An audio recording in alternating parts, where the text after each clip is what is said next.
Hello दोस्तों, स्वागत है आपका इन्फॉर्मेशन ज्ञान और हिस्ट्री की क्लास में। Even it includes history optional as well for UPSC और यूपी पीएससी वाले भी देख सकते हैं, बीपीएससी वाले भी देख सकते हैं। सभी के लिए लाभदायक है। ठीक है, हिस्ट्री की वीडियो एंशिएंट हिस्ट्री यहाँ पर चल रही है। तो लास्ट वीडियो में हमने पढ़ी थी क्या? लास्ट वीडियो में हमने पढ़ा सेकेंड अर्बनाइजेशन। हमने सेकेंड अर्बनाइजेशन के बारे में लास्ट वीडियो पढ़ा। उससे पिछली वीडियो में हमने पढ़ा था एलेक्जेंडर के बारे में। सारी चीज़ें हमने डिस्कस कर ली एलेक्जेंडर के बारे में। तो यहाँ पर हम अब पढ़ने वाले हैं आजीविका स्कूल ऑफ फिलॉसफी। ठीक है, अब ये आजीविका स्कूल ऑफ फिलॉसफी क्यों पढ़ रहे हैं हम? बिकॉज काफ़ी सारे क्वेश्चन, चाहे वो प्रीलिम्स हो या फिर हो मेंस, उसमें आजीविका फिलॉसफी से रिलेटेड क्वेश्चंस पूछे जाते हैं। ठीक है, अब यहाँ पर मैं आपको ये आजीविका स्कूल ऑफ फिलॉसफी पढ़ाने वाला हूँ। देखिए, कहीं ना कहीं जितने भी फिलॉसफीज़ हैं उनका जो बेस है हमारे उपनिषद्स हैं। ठीक है, उपनिषद्स बोले जाते हैं the foundation stone of the Indian philosophies has been laid in the Upanishads. तो कहीं ना कहीं जो उपनिषद को ही कहीं ना कहीं जो स्टोन है ना, फाउंडेशन स्टोन, उनको माना जाता है। तो वहीं से सारी चीज़ें उभर कर चलती हैं। ठीक है, अब कहीं ना कहीं हम जब अगर आपने देखे हैं तो क्वेश्चन जो हैं मेंस में, हिस्ट्री ऑप्शनल के मेंस में, बुद्धिज़्म जो जितनी फ़िलासफ़ी थी बुद्धा जी की और जैनिज़्म की जितनी फ़िलासफ़ी थी, उनकी रिलीवेंस पूछे गए हैं कि आज के समय में रिलीवेंस क्या है और उपनिषद से कैसे रिलेटेड है। तो वो मैं जब आपको पढ़ाया था, मैंने उपनिषद पढ़ाए थे, तो मैंने आपको कहीं ना कहीं बता दिया था कि जो कहीं ना कहीं जो बेस है ना, जो बुद्धिज़्म की जो फ़िलासफ़ीज़ हैं वो भी कहीं ना कहीं यहीं पर इनका बेस कहीं ना कहीं निहित है। तो यहाँ पर आजीविका स्कूल ऑफ फिलॉसफी की अगर बात करें तो यहाँ पर आजीविका स्कूल ऑफ फिलॉसफी भी काफ़ी ज़्यादा इंपॉर्टेंट रोल प्ले करते हैं। तो चलिए वीडियो को शुरू करते हैं। मैं हूं आपका दोस्त अरुण। तो यहाँ पर आजीविका स्कूल ऑफ फिलॉसफीज एक्चुअल में जो इन जो आजीविका स्कूल ऑफ फिलॉसफी के जो लीडर हुआ करते थे उनका नाम था मैकाले गौशाला। सबसे पहले आप ये नाम याद रखिएगा। ठीक है, अब ये जो है ना कहीं डिफरेंट स्कूल ऑफ थॉट्स हैं, क्योंकि यहाँ पर क्या हो रहा था कि काफ़ी सारे जो स्कूल्स ऑफ थॉट्स हैं ना वो कहीं ना कहीं उभर कर आ रही थी। और उसी में से जो मोस्ट पॉपुलर सेक्ट थी यानी फिलॉसफी थी वो आजीविका सेक्ट थी, आजीविका स्कूल ऑफ फिलॉसफी, जिसके लीडर हुआ करते थे मैकाले गौशाला, जिन्हें महागौशाला भी कहा जाता है। ठीक है, ये कंटेम्पररी थे बुद्धा और जैना दोनों के कंटेम्पररी थे। अब इनकी फिलॉसफी क्या कहती है? अगर एक्चुअल में, अगर रियल पॉइंट में, अगर हम बेसिकली सिंपल तरीके से बात करें तो इनका जो फोकल पॉइंट था ना वो कहीं ना कहीं एक चीज़ के ऊपर मतलब होवर करता था, घूमता रहता था। और वो ये कि सारी चीज़ जो है ना नियति के ऊपर डिपेंड करती है, यानी फेट के ऊपर डिपेंड करती है। सिंपली अगर मैं यहाँ पर अगर बात करूँ, आपने सुना होगा कि अगर आप कोई भी चीज़ नहीं कर पाते हैं and if you are not able to achieve anything in your life, what you will do? It is written in my fate. तो यहाँ पर इनका भी यही कहना था कि जो भी किस्मत में आपके लिखा है ना वो ही आपको मिलेगा, चाहे उसके लिए आपकी जितनी भी कोशिश कर लो। अगर आपकी किस्मत में ये लिखा है कि आपको रात भर जग कर पढ़ाई करनी है और दिन भर में तकरीबन 24 में से 18 घंटे आपको पढ़ाई करनी है, उसके बाद आपका सिलेक्शन होगा यूपीएससी में, then it is your fate. ये आपके फेट में लिखा हुआ, आपकी किस्मत में लिखा हुआ है। नियति को कोई नहीं बदल सकता। ठीक है, जो भी कॉन्सिक्वेंसेस हैं, जो भी परिणाम होते हैं, वो सारी चीज़ें आपके किस्मत में, आपके जो मस्तिष्क में लिखे होते हैं। तो इनका यहाँ पर यही कहना था। ठीक है, अब यहाँ पर आजीविका स्कूल ऑफ फिलॉसफी एक और बात कहती है कि आपने एक वो देखी है ऊन की गेंद, ऊन की जो बॉल जिससे बिल्लियाँ खेलती हैं। If you have not seen that, कि कभी आपकी मम्मी जो हैं, माता जी, उन्होंने स्वेटर वगैरह, जर्सी वगैरह बनाई होगी आपके लिए, तो वहाँ पर आपने देखा होगा कि वो जो ऊन है ना वो धीरे धीरे उधड़ती रहती है और उसके बाद एक जो स्वेटर या जर्सी है ना वो शेप ले लेता है। तो यहाँ पर आजीविका फिलॉसफी भी यही कहती है कि life is just like a ball of thread. एक धागे की जो बॉल है ना वो है, अब धीरे धीरे वो अनवील हो रही है, जो अनरिवीलिंग जो हो रही है ना वो कहीं ना कहीं आपके सामने आ रही है। चीज़ें धीरे धीरे वो कहीं ना कहीं खुल रही है, छूट रही है। तो अब धीरे धीरे आपकी लाइफ जो है ना उस आधार पर बनती जा रही है। ठीक है, आजीविका फिलॉसफी यहाँ पर यही कहती है कि आप इसे बदल नहीं सकते, क्योंकि आपको ये सारी चीज़ें जब देखेंगे जब आप कहीं ना कहीं, जब आपकी मरने की उम्र आ जाएगी और मरने के कगार पर पहुंच जाएंगे ना, आप देखेंगे कहीं ना कहीं आपकी जो लाइफ है कैसी बिल्डअप हुई है, किस तरीके से आई है। क्योंकि उस समय पर आपको रियलाइज़ होगा कि what you did in your life, this is the thing which Ajivika philosophy says. ठीक है, once the ball of thread is fully unwound the journey will end, so the soul will be liberated. ये soul आप की spelling correct कर लीजिएगा। देखिए typing में कभी कभी मिस्टेक हो जाती हैं, तो आप उसे थोड़ा सा माइंड मत कीजिएगा। ठीक है, अब यहाँ पर उसके बाद जो सोल है ना वो लिबरेट हो जाएगी और उसको निर्वाणा मिल जाएगा। तो यहाँ पर भी जो कॉन्सेप्ट है ना वो निर्वाणा का ही है।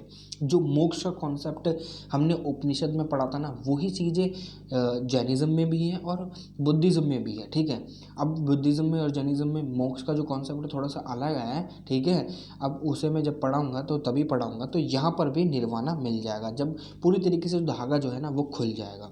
ठीक है, अब चलते हैं आगे। अब देखिए लाइक जैन जो होते हैं, जैन कोई भी कपड़ा वेयर नहीं करते। आगे जाके जैनिज़्म स्प्लिट हो गया था 2 भागों में, दिगंबर और श्वेतांबर, वो मैं जब आपको पढ़ाऊंगा तभी बताऊंगा। ठीक है, अब यहाँ पर अजविकास जो थे वो भी क्लॉथ वगैरह पैरा नहीं करते थे। ये भी एक तरह के मॉन्क हुआ करते थे जो ग्रुप में रहा करते थे, ऑर्गेनाइज ग्रुप। ठीक है, और यहाँ पर देखा जाए जैसे कि जैनिज़्म में क्या होता था कि एक प्रथा थी कि वो अपने बाल साफ करते थे, नोचते थे बालों को। तो सेम लाइक दिस यहाँ पर भी एक्सट्रीम पेनेंस का जो वो होता है ना एक कॉन्सेप्ट, वही फॉलो करा जाता था। ठीक है, severe austerity for instance lying on nails, कीलों पर लेटना और अपने आप को एक्सट्रीम कोल्ड और एक्सट्रीम हीट में एक्सपोज करना, तो ये सारी चीज़ें इसका भाग हुआ करती थी अजविका फिलॉसफी की। अजविका सेक्ट के जो मेंबर हुआ करते थे वो इन सारी चीज़ों को प्रैक्टिस करा करते थे। ठीक है, अब ये जो सेक्ट थी just like Jainism and Buddhism open to all, और सबके लिए ओपन थी, कोई भी इसे ज्वाइन कर सकता था, कोई भी किसी भी वर्णा का। ठीक है, varna was there was no restriction according to the caste. ठीक है, ठीक है, sorry not according to the caste, as कहते हैं ना कि जो डिस्क्रिमिनेशन किसी भी प्रकार का नहीं था। यहाँ पर कोई भी किसी भी कास्ट का यहाँ पर इंडक्ट किया जा सकता था। There was not any kind of discrimination. ठीक है, on the basis of caste, gender and anything. ठीक है, नॉट जेंडर। ठीक है, अब यहाँ पर जो पैट्रॉन्स थे अजविका के, वो कहीं ना कहीं काफ़ी ज़्यादा जो अजविका सेक्ट के जो मतलब होते हैं ना, एक जो ऑरा होता उसके कांटेक्ट में आता था, अजविका सेक्ट के जो कांटेक्ट में आता था वो कहीं ना कहीं इससे इन्फ्लुएंस हो जाया करता था। ठीक है, कहीं ना कहीं जो सेक्ट थी वो भी काफ़ी ज़्यादा इन्फ्लुएंस थी। और ये जो सेक्ट थी कहीं ना कहीं जो इसका जो पीक एक जीनत जो हुआ करता था, यानी एक चरम बिंदु, वो कहीं ना कहीं मौर्यन एम्परर के टाइम पर, यानी मौर्यन एम्पायर के टाइम पर अशोका के जो फादर हुआ करते थे बिंदुसारा, उस समय पर पहुंचा था। ठीक है, तो ये थी अभी तक की कहानी। आगे चलते हैं। ठीक है, अभी फिलहाल अब यहाँ पर अगर हम बात करें तो जो बराबर केव है, हमें पता कैसे बराबर जो केव है, बराबर केव्स जो हैं, यानी बराबर केव्स में जितनी भी चीज़ें हैं ना, वहाँ पर इंस्क्रिप्शन जितने भी हैं वो कहीं ना कहीं हमें अजविका सेक्ट के बारे में ही बताते हैं। ठीक है, जो कि बिहार में है। मौर्यन एम्पायर के समय पर अजविका सेक्ट को जो बराबर केव्स हैं वो दान में दी गई थी। ठीक, अजविकास एंड जैन के लिए ये केव्स बनवाई गई थी। ठीक है, तो यहाँ पर जो रेपुटेशन है वो बहुत ज़्यादा थी, क्योंकि यहाँ पर हमने देखा कि बिंदुसारा के द्वारा, बिंदुसारा कौन था मौर्यन एम्पायर में, जब हम पढ़ेंगे तब मैं आपको बताऊंगा कि बिंदुसारा थे कौन। ठीक है, अब यहाँ पर बिंदुसारा के द्वारा 100 विलेजेस भी जो है ना अजविका को डोनेट करे गए थे। ठीक है, अजविका सेक्ट जो थी उसको डोनेट करे गए थे, इंक्लूडिंग जैन्स। ठीक है, अब यहाँ पर इसकी रेपुटेशन यहीं पर नहीं रुकती है, अब इसका जो चर्चे हैं वो आउट ऑफ द कंट्री भी जाते हैं। जैसे कि चाइनीज़ लिटरेचर में अजविका सेक्ट का बहुत ज़्यादा जिक्र है और जापानीज़ लिटरेचर में भी। ठीक है, क्योंकि यहाँ पर जो सीवियर ऑस्टेरिटी का जो प्रैक्टिस करी जाती थी ना, सीवियर ऑस्टेरिटी प्रैक्टिस करी जाती थी कि कीलों पर लेटना और अपने आप को जो एक्सट्रीम ठंड होती है, एक्सट्रीम हीट होती है, उसमें एक्सपोज करना, और कुछ भी अपनी बॉडी को, यानी अपनी बॉडी को आराम देने के लिए कुछ भी ऐसी चीज़ ना अपनाना जिससे कि बॉडी को आराम मिले। ठीक है, अब यहाँ पर जब भी हमने स्टार्टिंग में पढ़ लिया कि ये जो अजविका सेक्ट है वो जैनिज्म और बुद्धिज्म की कंटेम्पररी थी, तो भाई तीनों सेक्ट के बीच में कहीं ना कहीं राइवलरी तो होगी।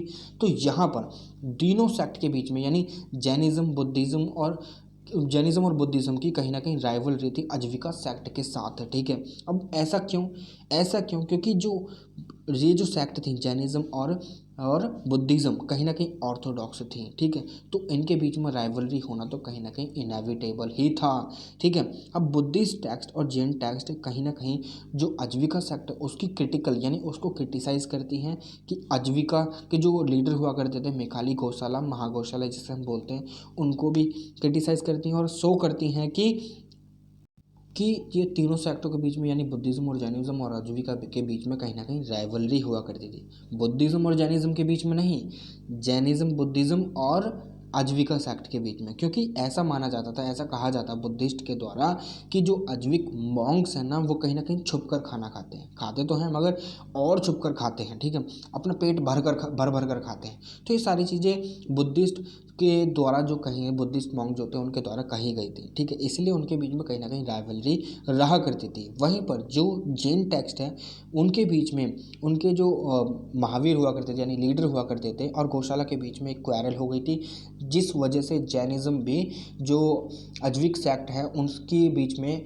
जो क्वारल है वो है, एक जो गैप है ना, एक जो वैली है रिफ्ट वैली वो बनी हुई है अभी भी, ठीक है।